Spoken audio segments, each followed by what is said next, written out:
तो जी आज हम बना रहे हैं इमली और अमचूर की मज़ेदार सी चटनी बना सकते हैं। तो आइए चलते हैं अपनी रेसिपी की तरफ। बिस्मिल्लाहिर्रहमानिर्रहीम, अस्सलाम वालेकुम। आज हम बनाने जा रहे हैं इमली की मज़ेदार सी चटनी, जो कि आगे रमज़ान भी आ रहे हैं तो उसमें बहुत आपकी काम आएगी हर दिन के लिए, क्योंकि ज़ाहिर है पकोड़े बनते हैं, समोसे हैं, रोल हैं या चाट भी बनती है, तो उसके साथ ये बहुत मज़े का लगता है। और मुख्तलिफ़ डिशेस के साथ जो है ये इमली की चटनी आप महफूज करके इसको रख सकते हैं। तो इसके लिए जिन जिन इंग्रेडिएंट्स की ज़रूरत है उसमें सबसे पहले इमली ले ली है मैंने। इमली आप ज़्यादा भी ले सकते हैं, क्वांटिटी आप चीज़ों की ज़्यादा रखेंगे तो बना के आप इसको स्टोर कर सकते हैं। इसके लिए हमें चाहिए चीनी जो है 1 प्याली ले ली है, आधा प्याली ले लिया है।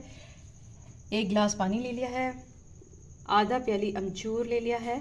ज़ीरा जो है हमने 1 टीस्पून ले लिया है। नमक हस्बे जायका हस्बे ज़रूरत डालिएगा, और लाल मिर्च भी अपने हिसाब से डालिएगा। हमने 1 टीस्पून और दोनों चीज़ें ले ली हैं।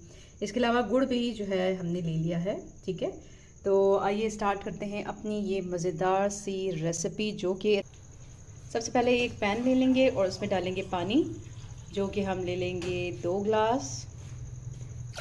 जैसा कि मैंने आपको बताया है कि आप जितनी क्वांटिटी रखेंगे उसमें इमली की, उसी हिसाब से ये सारी चीज़ें आपने डालनी हैं। अब जो क्वांटिटी मैंने बताई है आपको, तो हमने जो है आधा पाव से भी कम जो है इमली ली है और उसकी हम चटनी बना रहे हैं। तो अब हम इसमें डाल देंगे इमली।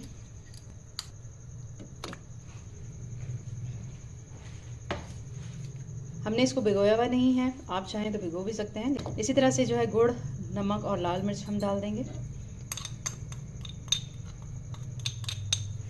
इमली जो है वो खुद ही जो है अलग-अलग हो जाएगी, बिल्कुल इसका मज़े की चटनी बन जाएगी। इसमें हम डाल देंगे ज़ीरा,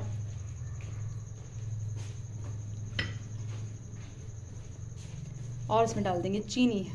आधा प्याली हमने ली है और हम इसको पकने के लिए रख देंगे। चटनी में जैसे ही उबाल आएगा तो हम इसमें क्या करेंगे कि अमचूरन डाल देंगे। अमचूरन आपको पता है हमने हाफ प्याली लिया था, तो वो जो डाल के हमने इसको मज़ीद पकाना है। जब ये गाढ़ी हो जाएगी अच्छे से, तो हम जो है इसको डिश आउट करेंगे। बहुत मज़े की बनती है, इसमें गुड़ का जो जायका आता है, अमचूर का, बहुत मज़े का लगता है। तो हम इसको पकाएंगे जब तक ये गाढ़ी नहीं होती, फिर हम आपको दिखाएंगे। तो देखिए चटनी तकरीबन गाढ़ी हो चुकी है, और अब हम इसको क्या करेंगे, डिश आउट करेंगे और आपको दिखाते हैं कि किस तरह की बनी है। बहुत ही टेस्टी होती है। गुड़ का जायका जो मैंने आपको बताया बहुत ही मज़े का लगता है इसमें, तो आप इसको घर में ज़रूर ट्राई कीजिएगा। ये डिश आउट करके हम आपको दिखाते हैं किस तरह से। तो जी देखिए बहुत ही मज़ेदार सी ये चटनी रेडी है। आप ये रमज़ान के महीने में बना के रखें, बल्कि अभी बना लें तो आपके आगे रमज़ानों में भी काम आ जाएगा। तो बहुत ही मज़े की बनती है। इसको पकोड़ों के साथ, समोसों के साथ आप खाएँगे तो आपको बहुत मज़ा आएगा। बहुत ही लाजवाब सी ये चटनी है। तो मुझे उम्मीद है कि आज की रेसिपी आपको बहुत बहुत बहुत पसंद आई होगी। तो काइंडली मेरे चैनल को सब्सक्राइब, लाइक एंड शेयर ज़रूर कीजिएगा। अपना बहुत ख्याल रखिएगा। नेक्स्ट रेसिपी तक के लिए अल्लाह हाफ़िज़।